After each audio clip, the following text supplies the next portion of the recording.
Welcome to Mindful Management, a podcast by Chefalo Consulting, where we share the knowledge, stories, and resources you need to create a trauma-informed culture that supports wellness, growth, and resilience. I'm your host, Shenandoah Chefalo. Welcome, everyone. So excited that you're tuning in for another episode of Mindful Management. Today, I am delighted to introduce you to Chuck Wisner, who's a seasoned advisor, coach, and teacher with over 30 years of experience in communication, human dynamics, and leadership excellence. Chuck has worked with Fortune 200 leaders and their teams, helping to unlock better ways of interacting, communicating, and leading in high-pressure environments.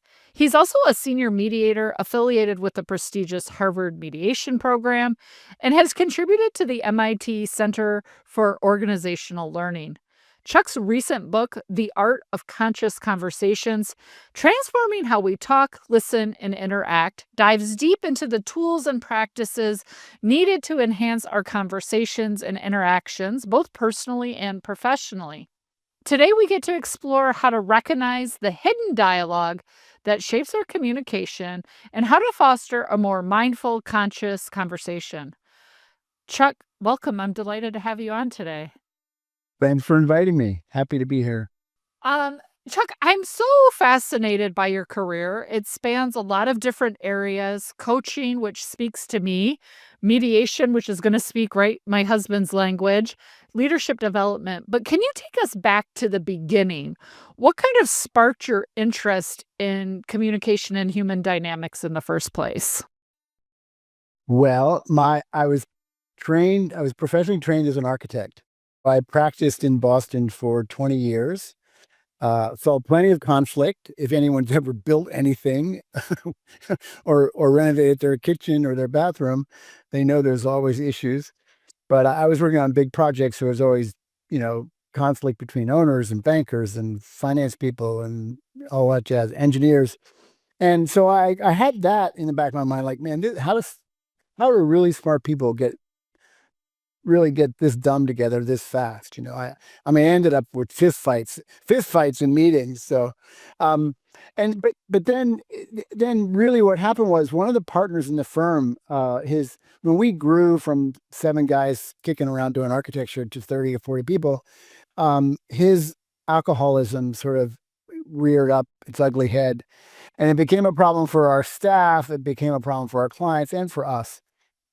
So we weren't sure what to do. We weren't trained psychologists. So we hired in some help, burned through a couple consultants that were not very helpful.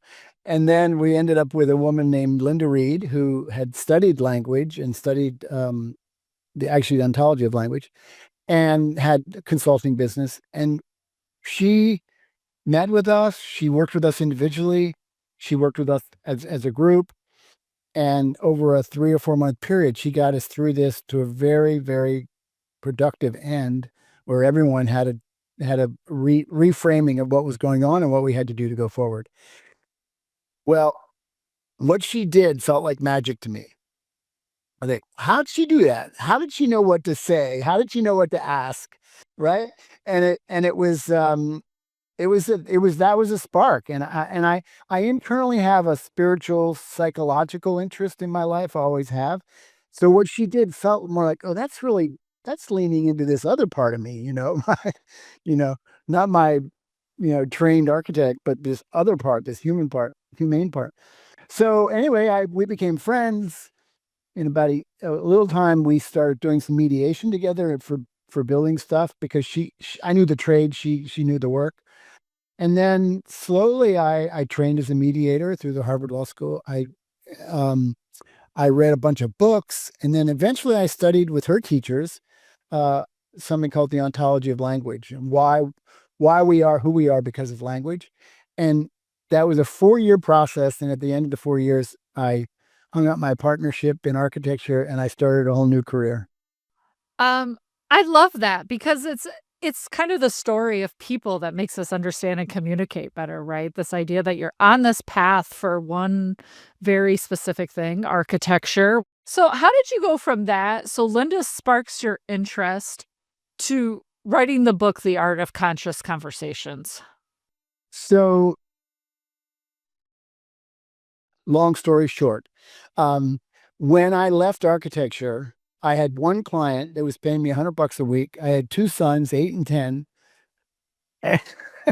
My wife was nervous. We were nervous. Um, but that old saying, you close one door, another door opens. You have to make room. Literally, I think within a month, a woman, her name was Leslie Pollard, who was my advisor and coach in my studies of language, called me and said, I've been invited to be part of this MIT transformational leadership program. And I love what you've written. I love the work you've done with us. And we want to interview you to be part of that program. And that was like a message from God. I mean, it was like a blessing, unforeseen blessing. And so I joined that, and we did really powerful work for the next 3 or 4 years um, with large corporations all over the country.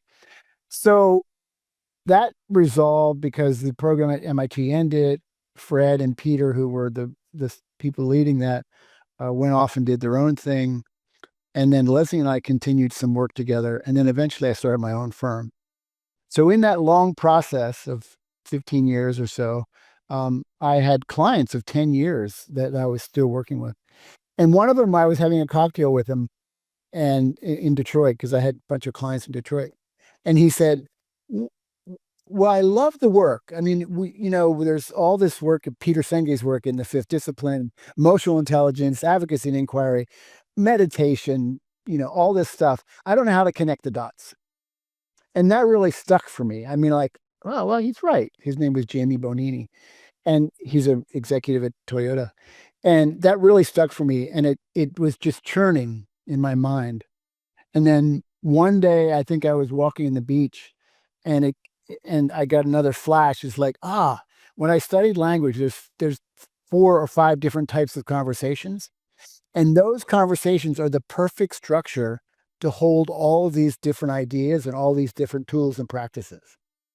Because each conversation teaches us something and gives us different kind of things to work on. Yeah, I appreciate that so much. I love his idea of, like, connect the dots for me because it's sort of the reason we started this podcast is I sort of said that's my specialty is connecting the dots, is I can listen to these experts and I'm like, "Oh, yeah, that's what we would say in human-centered design is this," or "That's what we'd say through the trauma-informed lens is this." And we wanted listeners to, like, have these different experts on for them to be like, "Oh, yeah, that resonates." The way Chuck said it is what resonates for me, and now I can connect the dots to all these other things I've been reading or thinking about or learning about in leadership. So, Chuck, I listened to the book. I was listening to it on a recent trip, and something you said in there, and I'm probably paraphrasing, because I was driving and writing a note at the same time, which was, "Mostly what we do is thoughtless engagement in communication." Tell us more about what you were thinking, because I thought it was so powerful, like that just that kind of one crux of a sentence. Mostly what we're doing is thoughtless engagement in communication. I thought that'd be a good place for us to start our conversation. Yeah, yeah. And the line I like, which was from one of my teachers, Rafael Echeverria. Um, he was a great teacher. At the very beginning, he would say, humans are like fish in water, unaware of the water we're swimming in. And then he said, if I took you to Alaska to spend 6 months with the Inuits, they have 25, 30, it's controversial how many names, a bunch of names for snow. And he said, if we spend 6 months there and learn those names of snow, when you came back to New England, you would never see snow the same way, because you would have a different language to say, oh, this is snow for building an igloo. This is great snow for X, right? And all these variables. And he said, language is like that. We learn language through our family, our culture, but there's all these sub things and you know complications and in what's called details of how conversations work that were never taught because we'd learned from our family and our culture. And that sort of leans into that, like we're talking, but a lot of times we're on autopilot, with not full awareness, with not full presence. Yeah.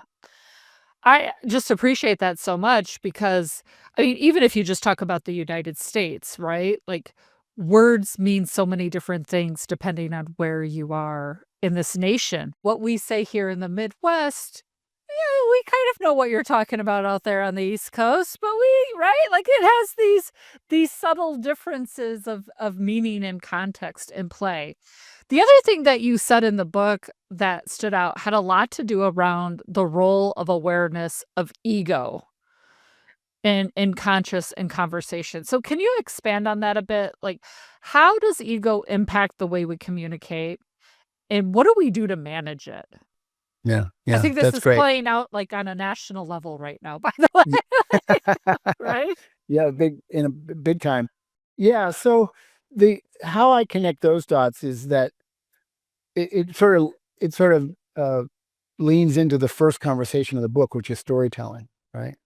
We love we live in stories. There's a wonderful poet, Muriel. I'm drawing a blank on her last name. She said, "The world isn't made of atoms; it's made of stories." Um, and so we live in stories, and we stories are beautiful. We have fiction; they entertain us. We have TV shows; they entertain us. And so there's a beautiful thing. However, we also have personal stories. We have personal stories about ourselves, and we have personal stories about other people and about the world and what's happening, right?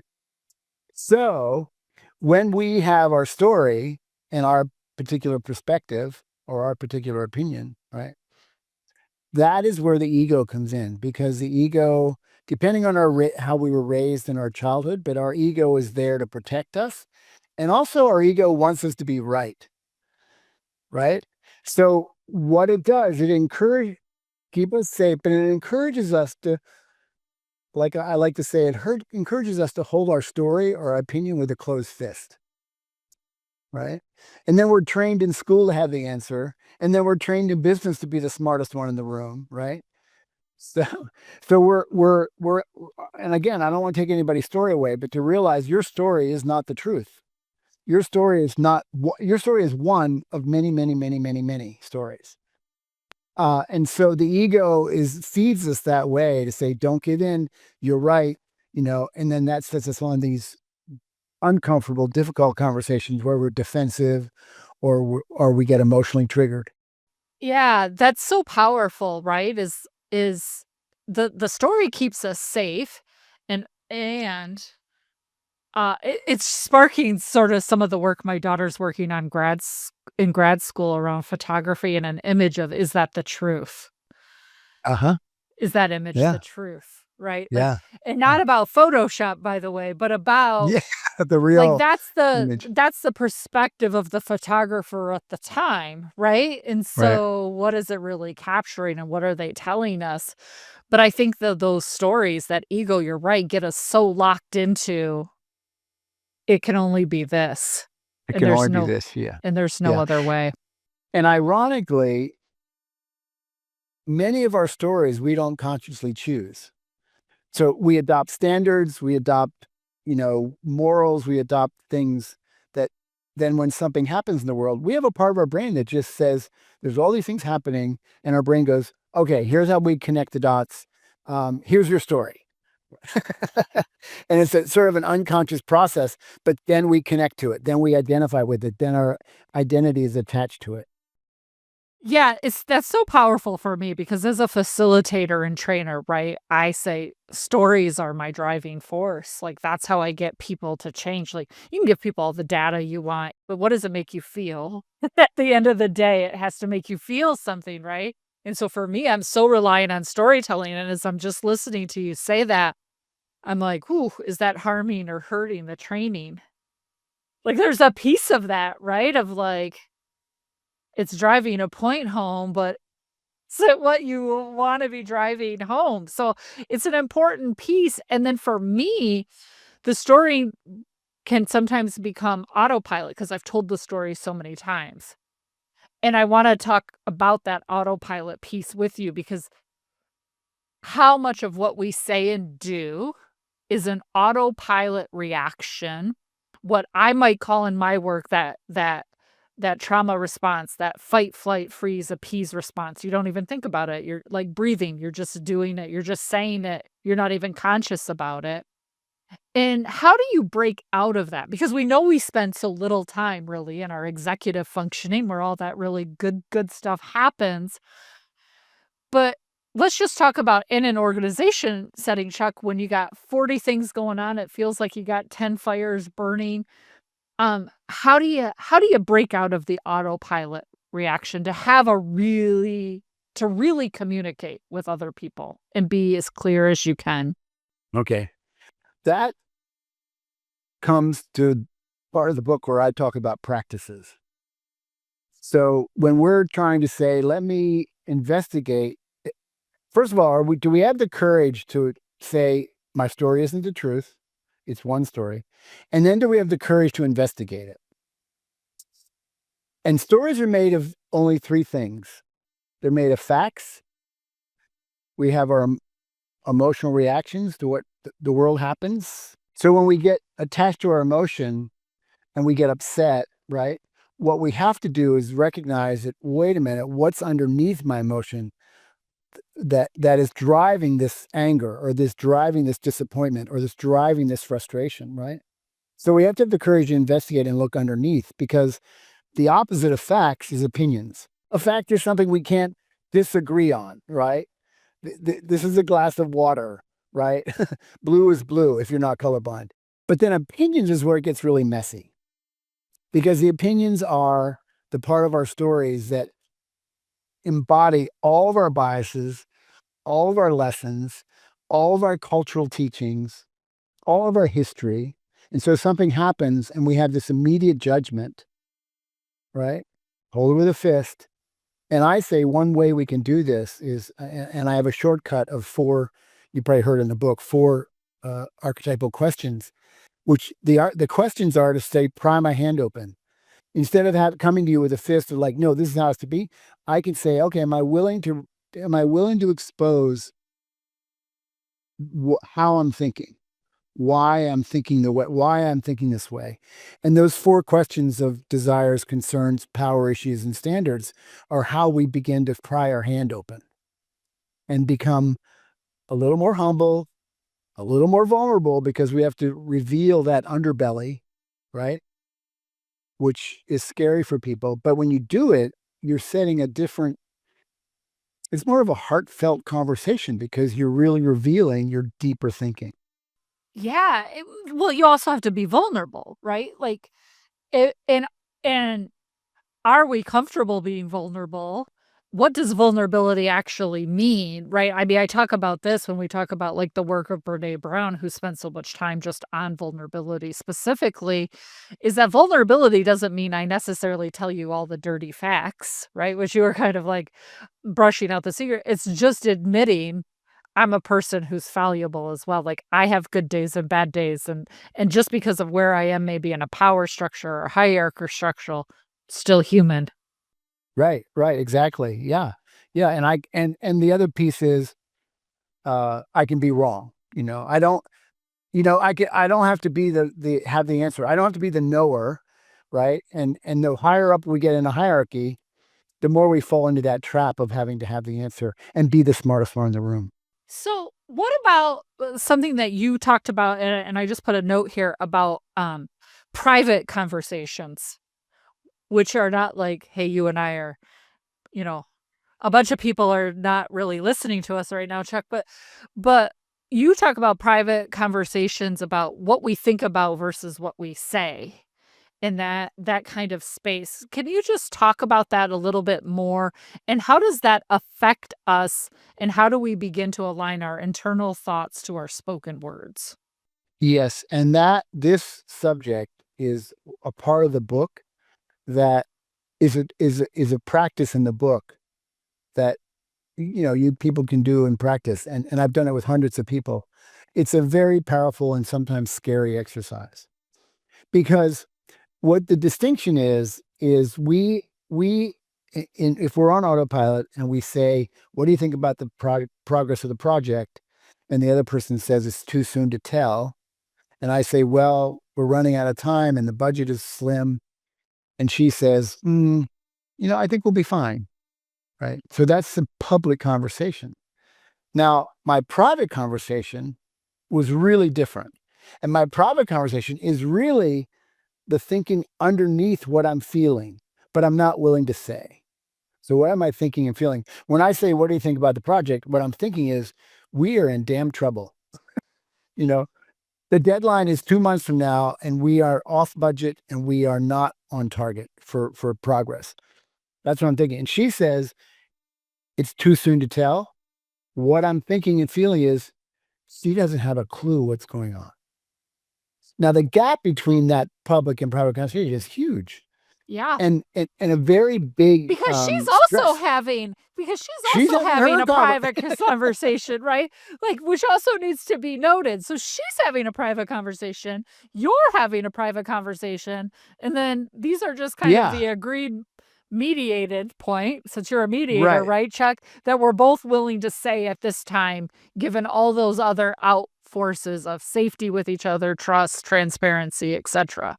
Right. And those conversations, those public conversations often don't resolve things because the real issues aren't being talked about. And her private conversation might have been, this guy is such a pain. He's just on me day in and day out, blah, blah, blah, blah. So the exercise is for us to look at our private conversations. What people find is, when you do the exercise, there's an exercise actually that Chris Argyris created like 30 years ago and ahead of his time. It's called the left-hand, right-hand column, where you write your public conversation on the right and you write your private conversation on the left. What people find is, inside that private conversation, I'm thinking, gosh, this woman doesn't have a clue what the hell's going on. I'm cursing, I'm judging her, I'm doing all these negative things, right? So it looks very scary. And we see that we have an internal judge that's projecting onto the other person. So the answer is, what do? Well, you can't. My question to people, and I'll ask you, what happened if you would just say it out loud, say your private conversation out loud? Right? It wouldn't be pretty. In fact, I often get people say, well, it would be a career limiting move, a CLM. Fair enough. It's why I became a consultant, Chuck, because I could say the inside things outside. Yeah, exactly. That's what we get paid for. And then what happens if we don't say it is we're holding it in. Yeah. And that does individual harm. That's stressful. Because is that the start of resentment? Resentment is a very specific mood that is a non-acceptance of facts. Right? Like, he shouldn't have treated me that way. This shouldn't be happening. I should have gotten the raise. Right? Those are facts that we can't change, but if we don't accept them and come to peace with them, how we move forward is dramatically affected. But if we're not saying the private conversation out loud, that's my idea. Is that where that begins? Because for us, the private conversation is the fact, right? Yes. Yeah. And the event of whatever, the project or whatever, right? Yeah. So it goes resentment, and it also goes into resignation. Like, this is going to change. I have the crappiest boss. This is never going to change. I'm stuck. They're related in interesting ways. But if we can't say it out loud and we don't want to hold it in, we're only left with one option, and that's to process that private negative conversation. So the analogy I use is, we can take oil out of the ground, but it's a useless substance. It's just a messy, gooey, black, toxic thing. We process it and turn it into all this valuable stuff that we use on a daily basis. So when we process our private conversation, then we find there's little gold. There's things in there that we can talk about. There's things in there we can reframe and bring to the public conversation. So my theory is, the more gap there is between private and public, the more stress you live in. And the more we can close the gap, the more we reduce the stress. Okay, so this is my light bulbs are literally going off as we're having this conversation, Chuck, for me, because in the work we do, we talk about something called the collective disturbance. In other words, something happens in an organization. I have strong feelings about it, whether positive or negative, but I have strong feelings. I'm having a private conversation about the thing going on in your language. There's nowhere to talk about it. There's nowhere to debrief. And so in this, like, let's just talk about COVID. COVID happened in my organization. We responded in the way we did. I have strong feelings. We, quote, pushed forward, handled it however that turned out. And we never came back to debrief how I was thinking or feeling.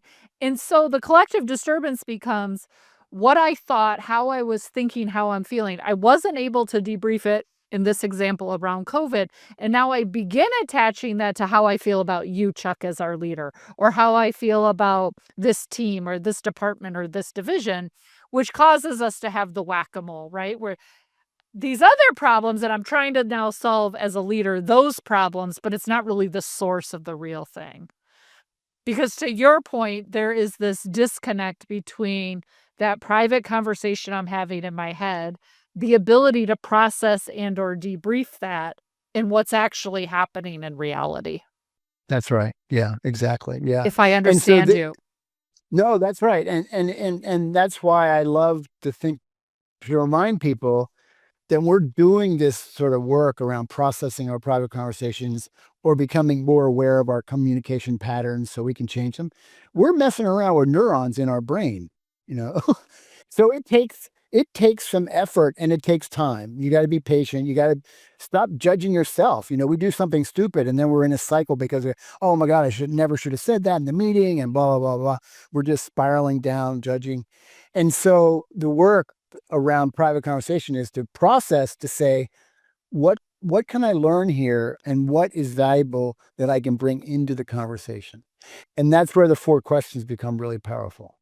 The four questions are the way to investigate our private process and investigate our private conversations. Yeah, that's so powerful, as well. So Chuck, in when I look around and I'm just thinking about both internally and externally for myself, I find that I'm more influenced now than maybe ever before in my life, and I've always been pretty conscious about how much news, how much media I take in and consume. It's since I was a young kid, long before the internet existed, it's something that I've kind of been attuned to. But now we live in a where like, it's almost inescapable at this stage of the world. How do we or why is it maybe the first question is, why is it so difficult to detach from the external pressure, the worry that because I think it worry regardless of what your viewpoint is on what's happening, there's worry it built into it naturally. Why is it so difficult to detach from those external pressures, and what's the strategy to reset our mindset? That's a big question, honey. I bring on communication experts to get answers to questions I have in daily life. That's Yes. So, here's my take. And I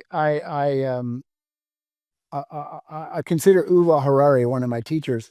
Um, my take is so some event happens in the world. Many events happen in the world. They pile up, right? And we process them through our filter of what's good, bad, what's ugly, what's pretty, what's right, what's wrong, et cetera, right? And so then we take that and we get in a way we get hooked, like our ego gets hooked, and we're like, and then we start the worry, and then our concerns that are legit turn into worry, oftentimes which we have no control over. I mean, we have no control over the events, and that's a whole nother conversation. But I think one of the antidotes to that is learning to take a bigger perspective, learning to step out to a meta level and go, you know what? Humans have been evolving for the last 700,000 years. And there's been wars and there's been changes and there's been countries that are taking over countries. And there's this story, there's this history of how we behave as humans, right? Now, the good news is with people like the people that do spiral dynamics and Ken Wilber and those folks.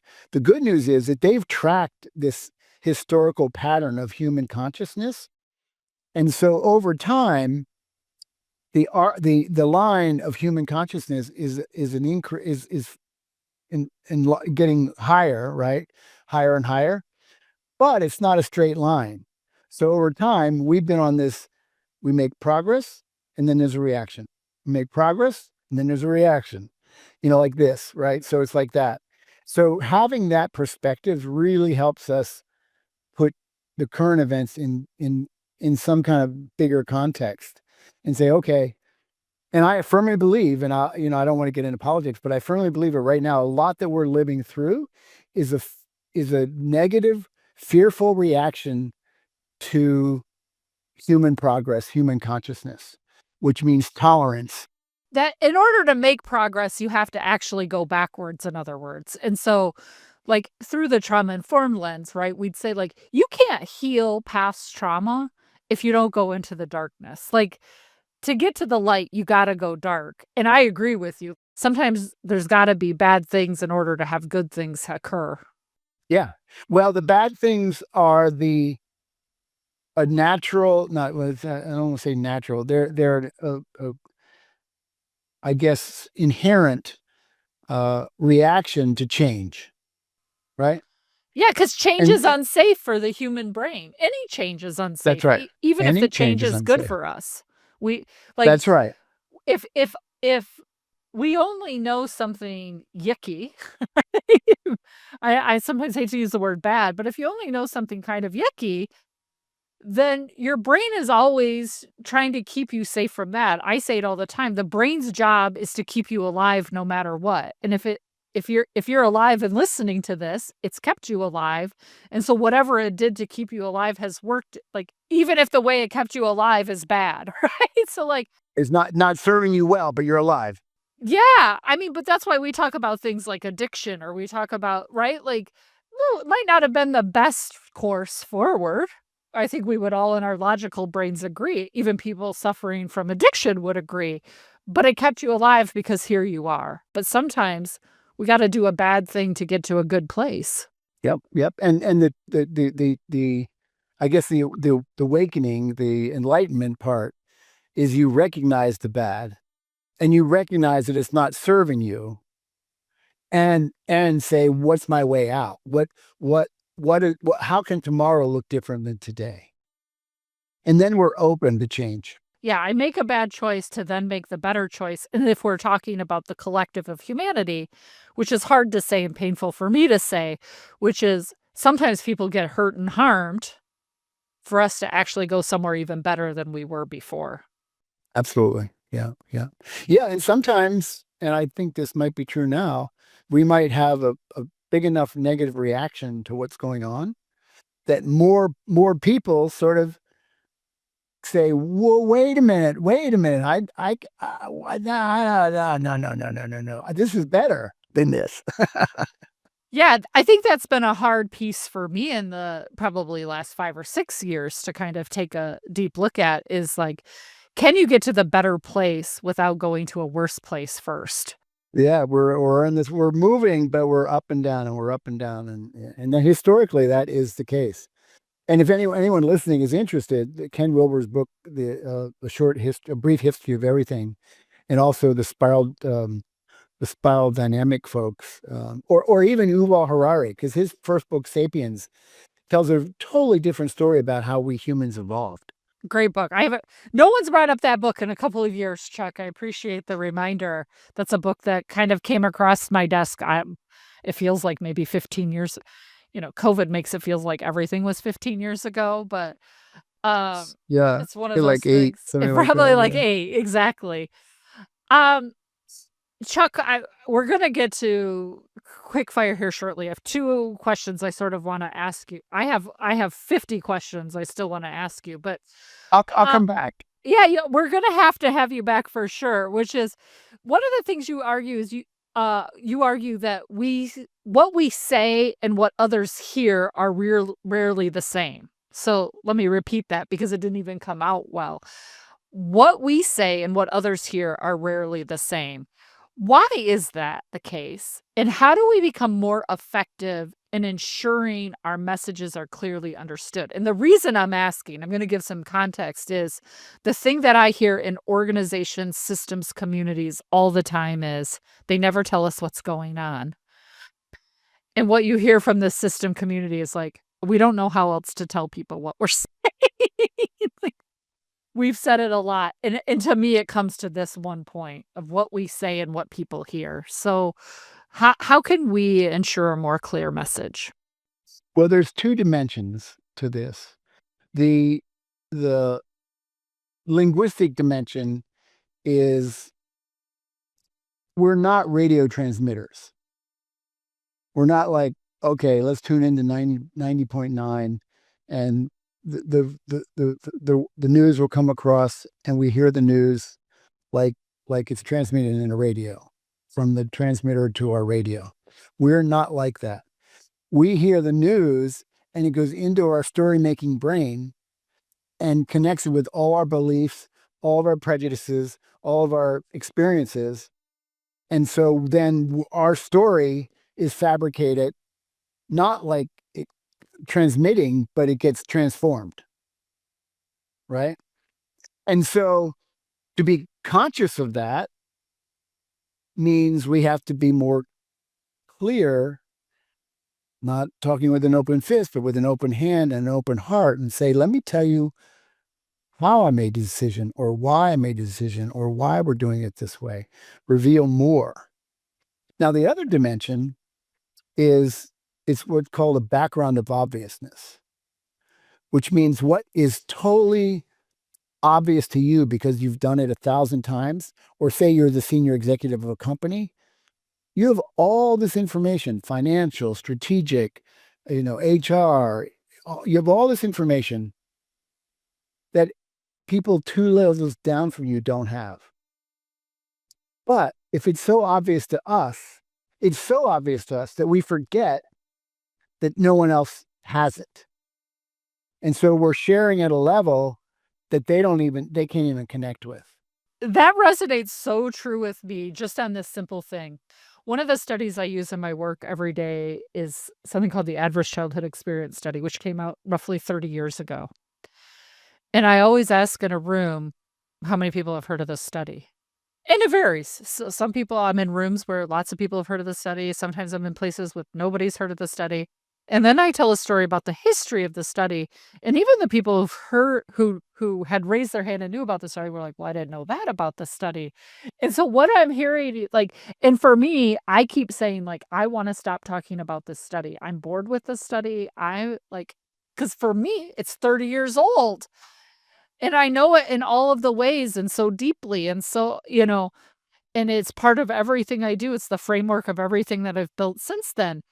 And so it's that interesting piece sometimes where I find myself in a conversation, I say something and people go, "Wait, what'd you just say?" And to me, it seems like something so basic because I've made that assumption you would already have that knowledge and information and know, right? Don't you already Yeah, of have course. that Don't piece you of information? how How can you could you not how can you not not have that? know that? It resonates so much because I wanna talk about something different or tangential to that 30-year study, right? Not the study itself, and then you find yourself saying something, and you watch the person have a light bulb moment, and you think, "That's not groundbreaking at all." Wow, light bulb moment. No, it's phenomenal, and it happens at multiple levels. I tell a story in the book about asking my kids to rake the leaves in the yard, and they're like 8 and 10. I'll pay you $10. I'm going to the store. I'm going to the hardware store. You rake the leaves. Pay you $10. They were so excited, right? Well, I go to the store. I come back. They're all happy about give us our $10. And there's like 16 piles of leaves. They didn't do the cellar windows. La la la. And I'm like, what are you guys talking about? I'm not paying you. You didn't do a good job. Well, guess what? What a good job meant to me, they didn't have a damn clue. Correct. What does picking up your room mean exactly, Dad? Yeah, exactly. Exactly. Oh, take this clothing off the floor and put it on my bed. Yes.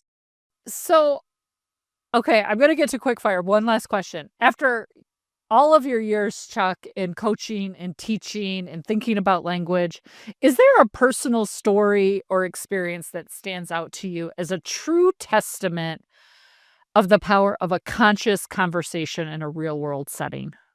Now, There's I a know we're many. getting into storytelling, but I can't help Yeah. myself. Yeah. You know, I, I think I think it was being a father. I think it was like is, I started this when my kids were 8 or 10 and now they're 40, right? So they grew up with me learning this stuff. And one example is when they would get out of control when they were 10 and 14 and we'd be in the car and my wife would start crying because they're being stupid, you know, guys whose neocortex hasn't kicked in yet. Um, um, I would get really angry and I would really scream and holler. And, or if we were in the car, I might push them out. I wouldn't hit them, but might tell them to go to their room or whatever, but in a loud way. So when that happened and everybody ended up in tears, I was like, well, that's not what I want. That wasn't the outcome I wanted. That's not the father I want to be. So when I did my work, I realized that what was happening was I was patterning my father.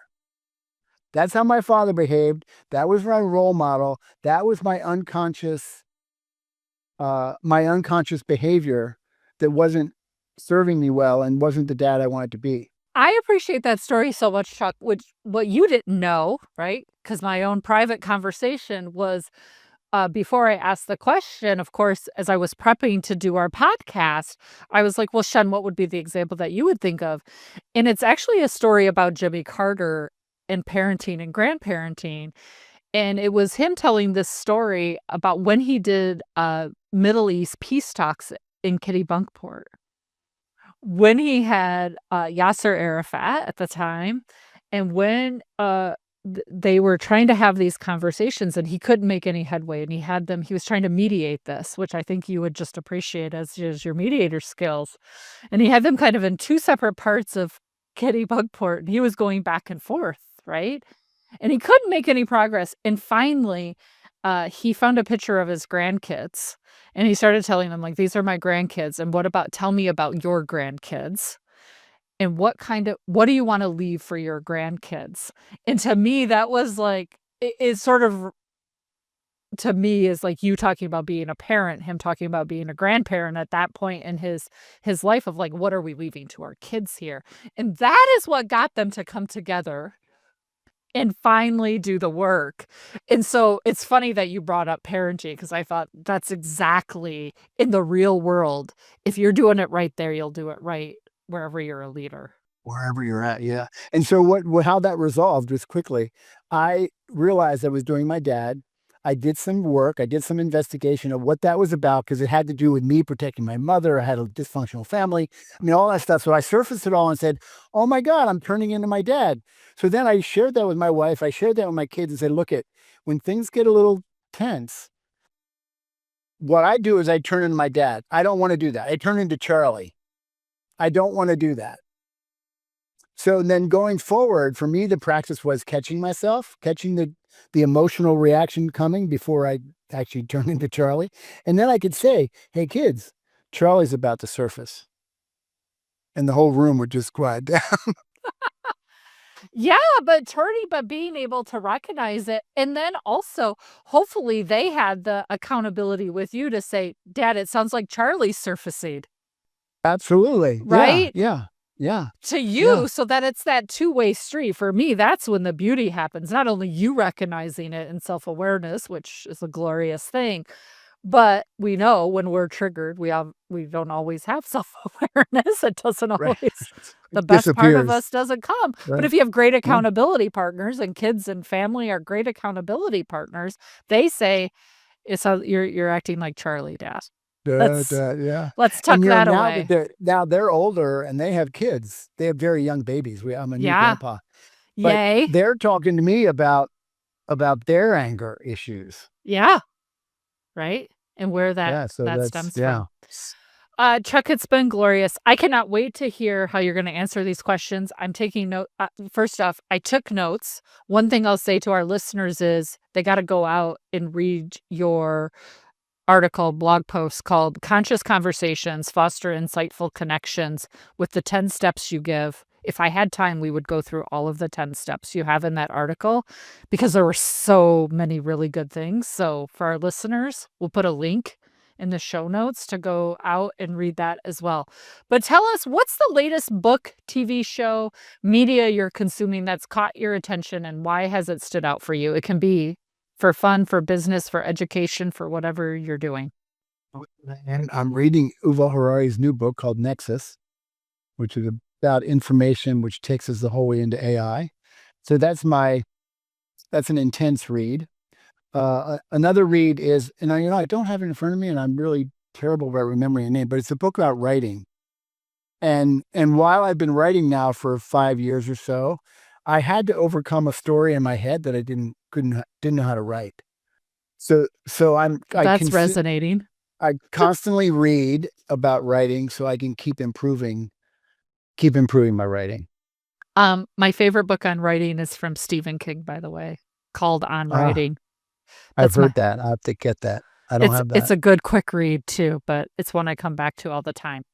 If you were having dinner with a historical or contemporary leader, we want to know who you would choose, but I'm more curious about the question you would ask them, Chuck. Can I have two? Of course. There's no such thing as rules. Yeah. We don't live in rules. Yeah. I think I would like to talk to the Buddha and to Christ. What would you ask? I would say, given all that's happened over the thousands of years, what's your core message? And my hunch is that they would have a similar core message. I agree. Yeah. And has it changed? For me, the follow-up question would be, has your core message changed? Or is it still the same? Still the same, yeah. Or humans are humans are humans are humans, no matter what century we live in. Right. Have you seen any progress? Is it really doing one of these? What's a hobby or activity that just fills you with joy that you lose all track of time and forget anything else exists? Gardening. Mm. And I love it. My wife and I love it. The problem is I'm getting to be older, so it's harder to spend 4 or 5 hours out there, without waking up with a sore butt or something. But it's just time for a wheelie chair. Get a wheelie chair. Right. Get the scoot around chair. Get knee pads. It's time. Yeah. But it's, being in nature, getting my hands dirty. And one of my practices around the creative conversation is just, I go out and I don't have a plan. I don't go out and say, I have to do this. I go out and there's so many things. We have 2 acres. There's so many things that need to be done. I just go out and let something call me, and then I find myself pruning, or I find myself digging, or I find myself planting, and it's fine. And then 2 hours later, I'm like, wow, this is just like heaven. Yeah. I love that you don't have a plan. You don't have a list of I got to get these things done today.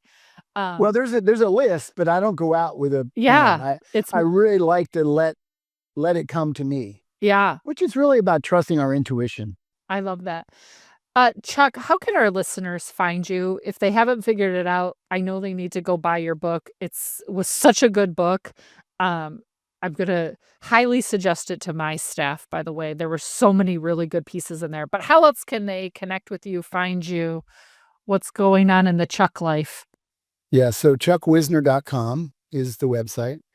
I think just by putting your email in, and I don't inundate anyone with response emails, but if you put your email in, you can download an introduction to the book, a PDF of the introduction. I am on social media. I'm not very active, but I am on social media. On Instagram, it's Chuck_Wisner. Same for LinkedIn, same for Facebook. And on Instagram, there's a link tree. I think most people know what that is. So if you put that, it'll have all my articles and my latest articles. I just had one published in CEO World, We're working on one for Fast Company. So there's I put down all the latest articles in that link tree. Love it. Chuck, it's such a pleasure to have you on the show today. One insightful thing you want to leave our listeners with? Yeah, fall in love with questions. Woo! I love it. I think we've fallen in love with answers. Yeah. We have to balance it out with love of questions. I love it. As a proponent of get curious, ask more curious questions, it's a favorite for me. Chuck, thanks for taking the time, stopping by, taking time out of the garden. It's probably a beautiful day for you right now, so let's let you get back to it. Thanks again for coming. For our listeners, go ask some questions. I think Chuck said it best. Let's go ask some curious questions. Chuck, thanks so much for stopping by. Thank you for having me. Mindful Management, Creating a Trauma-Informed Work Environment is brought to you by Chefalo Consulting. To learn more about Chefalo Consulting and our trauma-informed change management and professional development solutions, please visit chefaloconsulting.com. That's Chefalo, CHEFALO, consulting.com. Make sure you don't miss these transformative conversations by subscribing to Mindful Management wherever you get your podcast. Thanks for listening. And remember, change happens one step at a time.